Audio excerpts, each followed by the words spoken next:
各位朋友，大家好。古希腊哲学家赫拉克利特有句名言，叫“男人至死是少年”。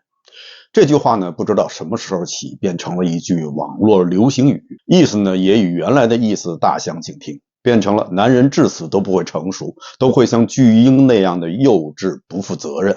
虽然还带着一点点的小可爱。这句话的原意是说，男人至死都保留着一颗赤子之心。这句话的前半句是男人至死心未死，是说男人，准确的说是有些男人至死都没有忘记他少年青年时的梦想和他的追求。尽管经历了那么多的世事沧桑，见过了那么多的人，他的身份举止可能会随周围环境的变化而不断的转换，但他的内心永远保留着那份赤诚。在南宋时期就有这样一个人，他的寿命很长，他活了85岁，但直到他生命的最后一刻，他的心中仍然保留着他少年时期的梦想和追求。他漫长的一生只为了2件事而活，一件是他心心念念的北伐，收复失地，所以在他临终之际对他的儿子说：“王师北定中原日，家境无望告乃翁。”还有一件是那个他一生念念不忘的女人。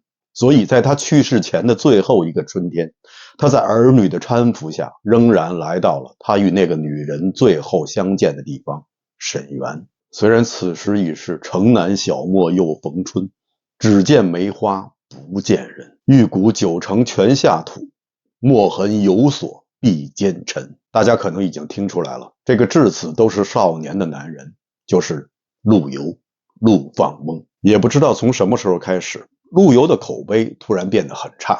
这些负面的评价主要的是针对陆游与唐婉之间的感情。有人说陆游就是一个妈宝男，因为他母亲让他休了唐婉，他就照做了，一点也没有反抗。还有人说陆游就是一个渣男，因为明明他与唐婉已经分手，又各赐婚娶，可以说是一别两欢，各自欢喜，可陆游偏偏又要在沈园提什么钗头凤，引起了唐婉的忧伤，最终让他在不久以后郁郁而逝。还有的学者经过研究发现，陆游的那首著名的钗头凤其实并不是写在沈园，也不是写给唐婉的，而是写在成都，写的对象是一名妓女。这边唐婉因为陆游而早逝，而陆游却在外面花天酒地，沾花惹草。陆游完完全全就是一个渣男。那么历史上的陆游到底是什么样的？他与唐婉之间到底经历了一段怎样的爱情？我们经常听到的一种说法，说陆游与唐婉是表兄妹，陆游的母亲也姓唐，唐婉是陆母的亲侄女。如果真是这样的话，那么陆母也真是够狠心的，竟然就这样休掉了自己的亲侄女。那么陆游与唐婉之间真的是表兄妹吗？还有那个赵世成，就是唐婉2婚以后嫁的男人，他与陆游之间除了2人都爱着同一个女人以外，还有什么特殊的关系呢？今天呢，我们就来聊聊陆游，聊聊他的初心，聊聊他的初恋。陆游是出生在公元1125年，在他出生的2年以后，就发生了靖康之变。靖康之变以后，他的家人被迫南迁，所以陆游的童年是在不断被金人逼迫下南逃的过程中度过的，最后终于定居在了山阴，也就是现在的绍兴。这时候南宋朝廷也基本的稳定了下来，陆游也就开始了他的求学之路。陆游虽然天生聪明，写的一手好诗，但是他的仕途并不顺利。在他10几岁的时候开始参加科举，但屡试不第。他的母亲唐氏觉得儿子考不中的原因，或许是因为他心还不安定，所以在陆游20岁的时候，就为陆游定了一门亲，迎娶的就是唐婉。那么唐婉真的是陆游的表妹吗？记录陆游与唐婉这段感情的宋人笔记，主要有陈谷的《渠旧序文》，刘克庄的《后村诗话》，以及一本元朝人周密写的《齐东野语》，说陆游与唐婉是表兄妹，就是出自于周密的《齐东野语》。其中有这样一句，说务官初娶唐氏，红之女也，与其母为姑侄。意思呢，就是说唐婉是唐红的女儿，他与陆母唐氏是姑侄关系。但很奇怪的是，与陆游差不多同一时代的陈谷和刘克庄，在他们的著作中并没有指明陆游与唐婉之间是表兄妹的关系。这层关系却被距离陆游的时代更远的元朝人周密发现了。恰好陆游的母亲也姓唐，所以唐婉自然也就成了陆母的亲侄女，是他的哥哥或者弟弟唐弘之子。唐弘是鸿胪少卿唐毅之子，他们世居山阴，就是绍兴本地人。而陆母呢，则是出自于江陵唐氏，她是江陵人，就是在现在的湖北。所以陆母家族与唐婉家族并不是生活在一个地方。当然了，同是亲戚分居两地，这也并不奇怪。陆母仍然有可能是唐婉的姑姑。再有，据唐氏墓志铭记载，陆母的父亲总共生有6个儿子，但这6个儿子中没有一个儿子叫唐弘，也就是说，陆母的哥哥或弟弟中并没有唐弘。那唐弘之女唐婉自然也就不会是陆母的侄女。所以唐婉与陆母唐氏虽然都姓唐，但同姓不同宗。唐婉与陆游之间并没有什么表兄妹关系，陆母下狠心休掉的也不是自己的亲侄女。那么元朝人周密怎么会搞错了这层关系呢？难道是他自己凭空捏造出来的吗？那倒也不是，周密这么说也是有原因的。他很可能是会错了意，是他误解了南宋人刘克庄的《后村诗话》中的一段记载。在《后村诗话》中有这样一段记载：放翁少时，二亲教督甚严，初取某事，忧厉相得。二亲恐其惰于学也，数遣父。放翁不敢逆尊者意，与父绝。某氏改氏某官，与陆氏有中外。其中的某氏指的就是后来周密笔下的唐婉，某官就是唐婉的第2任丈夫赵世成。与陆氏有中外指的就是与陆氏有亲戚关系，所以周密很可能是据此认为唐婉与陆氏有亲戚关系。但实际上刘克庄在这里想说的与陆氏有亲戚关系的并不是唐婉，而是某官，是赵世成。也就是说，陆游与唐婉并没有什么关系，而陆游与赵世成却是亲戚关系。那么他们之间到底又是什么亲戚关系呢？咱们先来说说赵世成是谁。赵世成是皇室人员，赵世成的父亲叫赵忠实，赵忠实的爷爷就是我们大家熟悉的蒲王赵允让。以前讲宋仁宗皇帝的时候曾经讲过，赵允让曾经做过宋真宗皇帝的备胎，因为宋真宗那时候还没有儿子。后来仁宗出生以后，赵允让又回到了自己府中。再后来因为仁宗也没有儿子，所以又从赵允让的家里头选了一个儿子，也就是后来的宋英宗赵曙，做了仁宗皇帝的备胎。所以由此可见，赵世成不仅仅是与皇帝关系很近的宗室人员，而且他的家族还一直有一个主营业务，就是开 4S 店的。那么赵世成与陆游家又是什么关系呢？大家抓紧时间吸口氧，听我慢慢给大家捋一下。陆游的母亲唐氏有一个姐姐，嫁给了钱缜。钱缜是谁？钱缜是吴越王钱镠的后代，也就是钱维演的后代。钱缜的父亲叫钱景真，而钱景真的夫人则是大大的有名，她就是历史上著名的秦鲁大长公主。她是仁宗皇帝的第10女，她也是中国历史上寿命最长的公主。这个以前我们也应该讲过。她的母亲是仁宗皇帝的周贵妃，活了93岁，秦鲁大长公主也活了80多岁。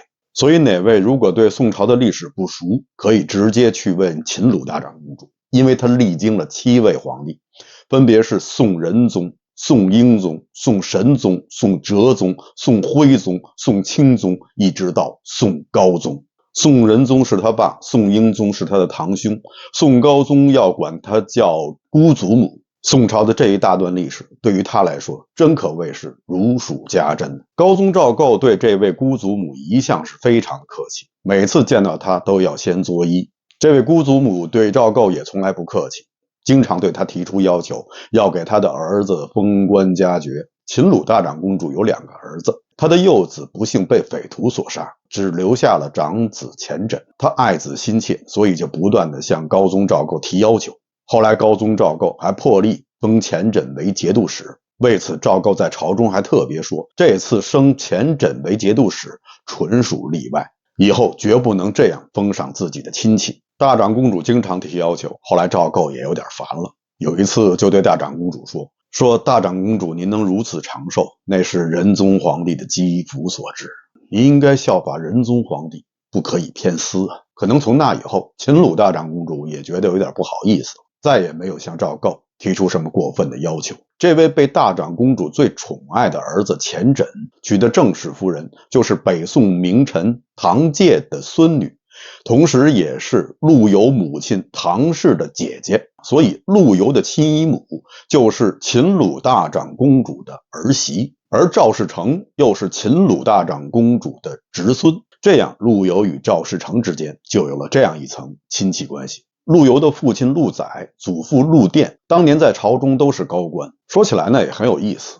陆游的父亲陆载有一次呢与他的夫人唐氏在旅途中，唐氏在梦中梦见了北宋的风流才子秦观秦少游，然后第二天就生下了陆游。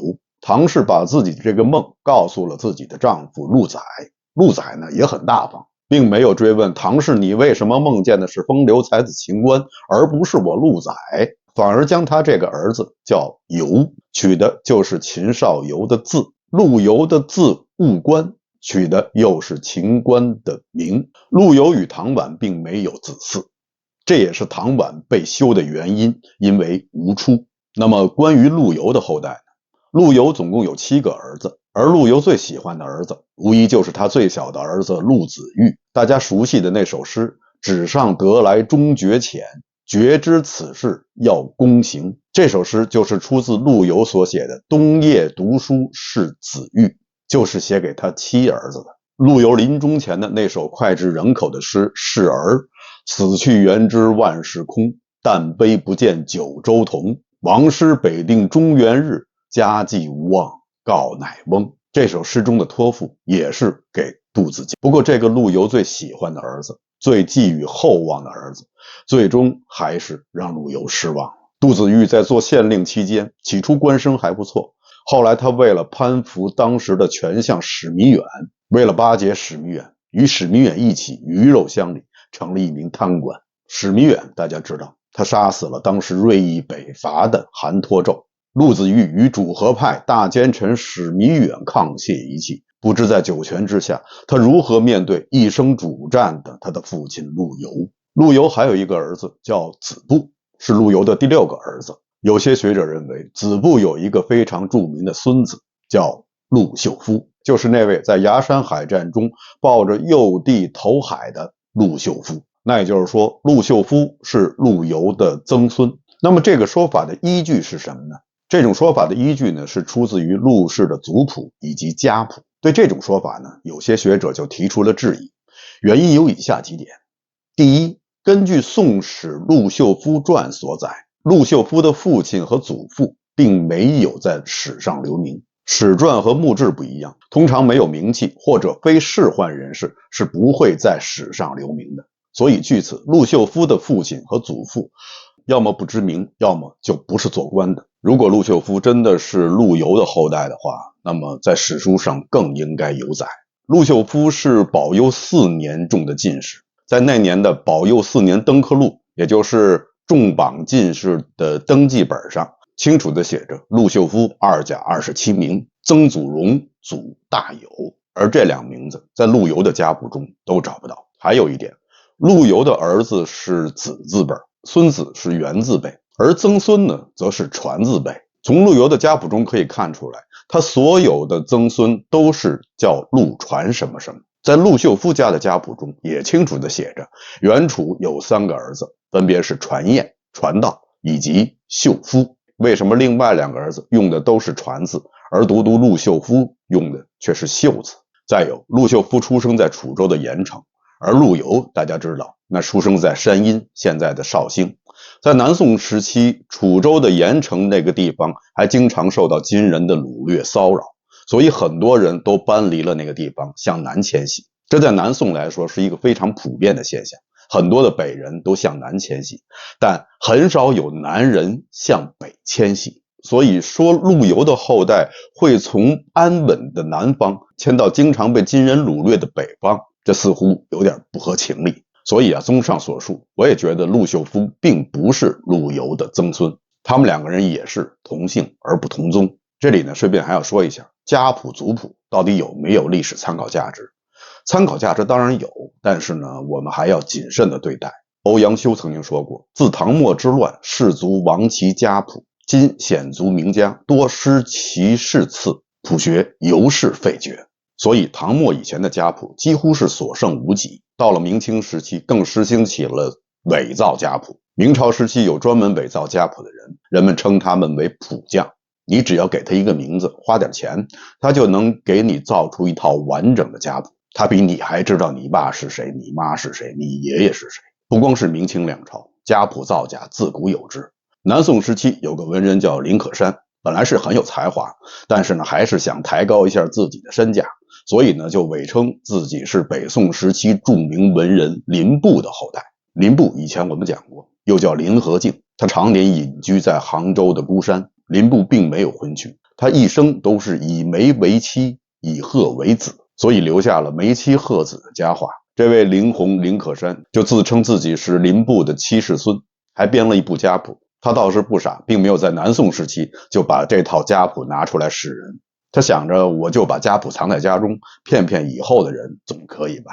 但没成想，当这个家谱被公开的时候，还是惹来了世人的耻笑，因为人们从其他的史料中早知道了林和靖的身世，所以有人就写诗嘲笑他，若非鹤种并梅种，定是瓜皮搭里皮。但也不是所有人都嘲笑他，还真有人信了他的这套家谱，而且还是著名的考据学家，并且由此得出了一个结论，说林和靖有妻有子。听起来这就像个笑话，但这样的笑话实际上是经常发生。不好意思，好像又跑题了。咱们接着来说陆游。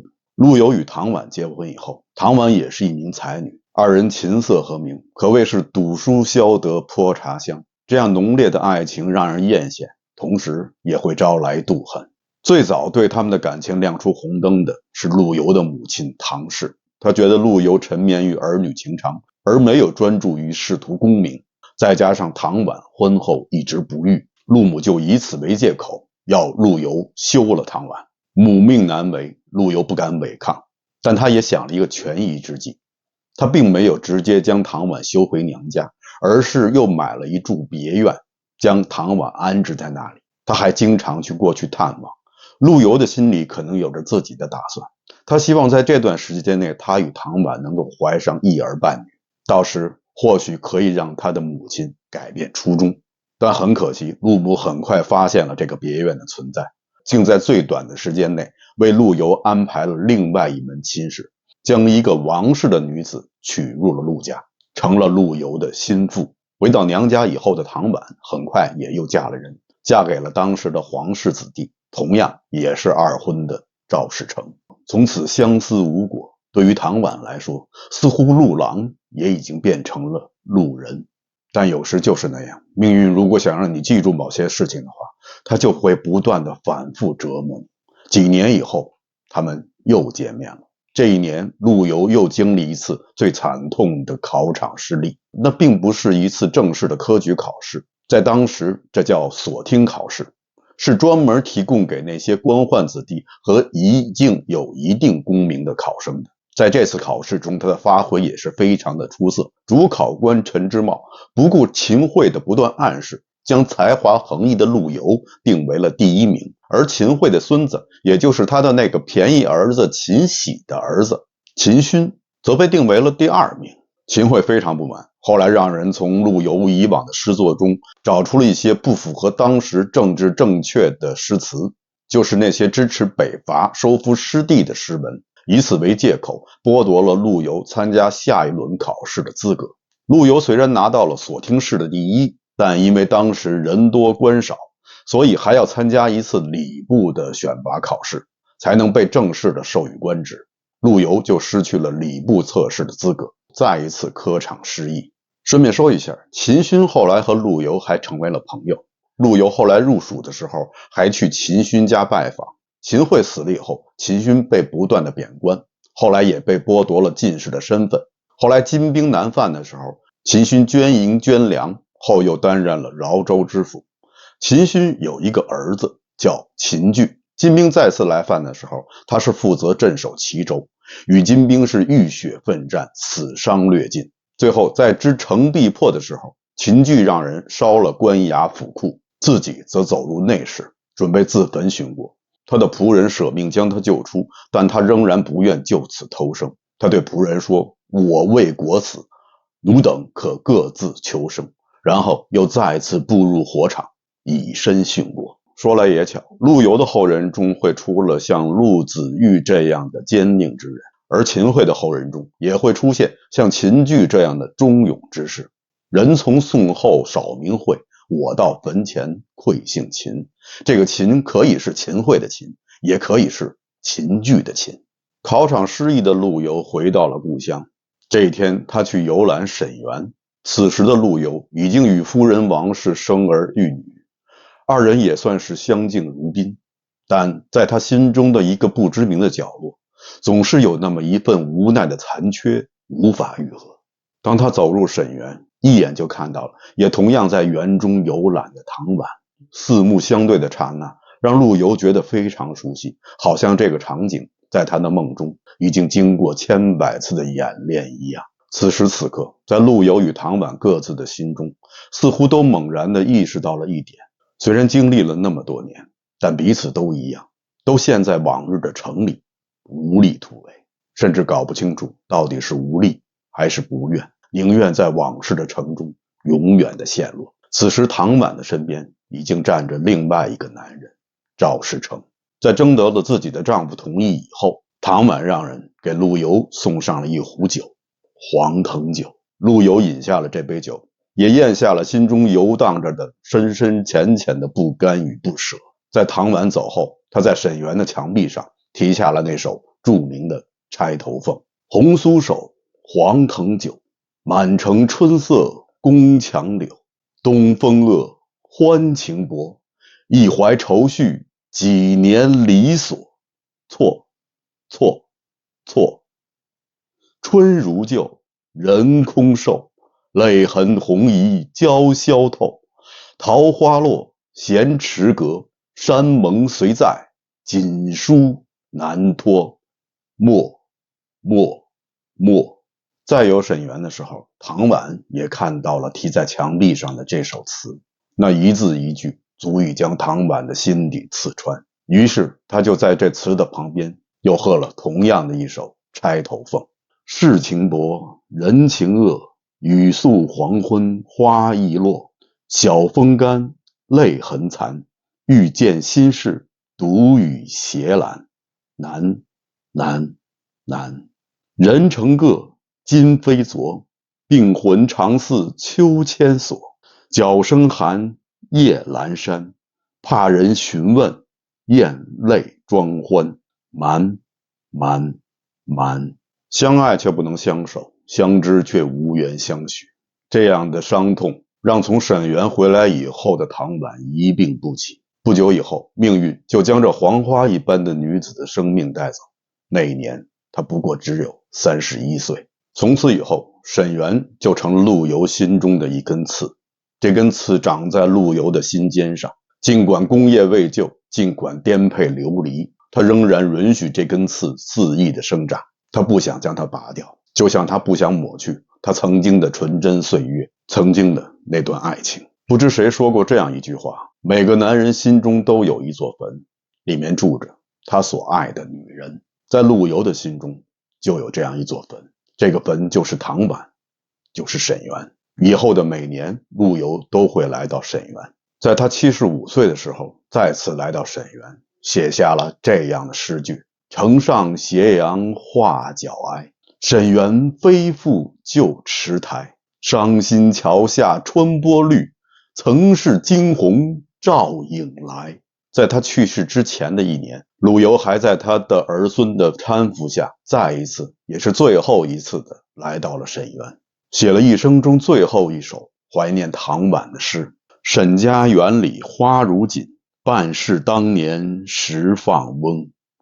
也信美人终作土，不堪忧梦太匆匆。陆游与唐婉他们的婚姻生活只经历了3年的时间，只有3年的婚姻，他们2人却选择用一生去守望。唐婉郁郁而终，陆游铭记终生。有人说陆游很渣，说他屈从于他母亲的压力休了唐婉，他没有为他们的感情去搏一把。但其实在当时的那种情况下，陆游已经做到了他所能做到的极限。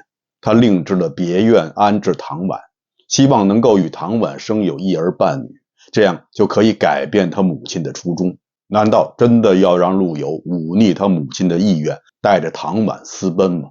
那样的话，他们就真的会幸福吗？在当时孝道为主的社会环境中，唐婉将要承受何等的社会压力？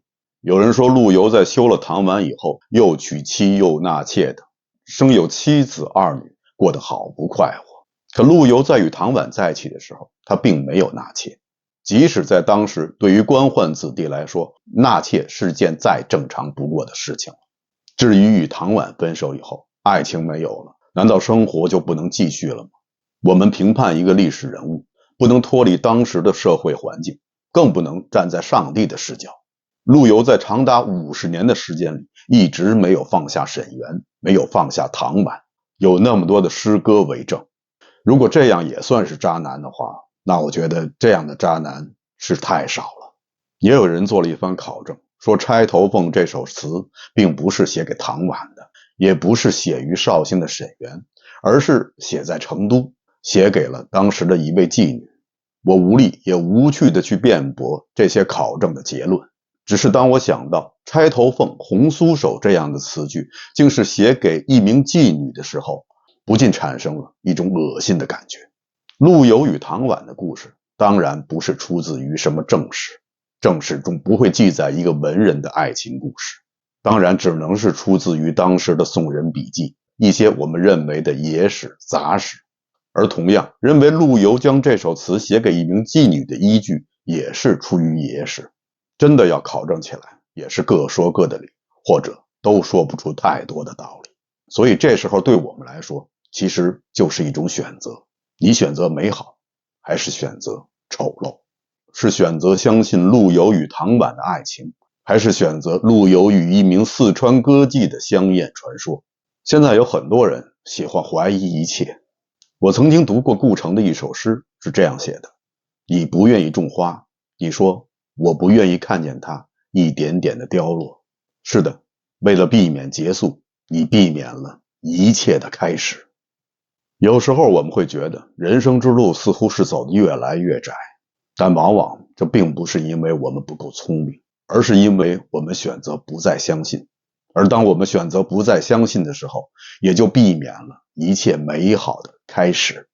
好的，以上就是本期节目的全部内容，感谢大家收看，欢迎大家点赞订阅。这里是风下杂谈 Frank 为您带来有温度的历史，咱们下期节目再见。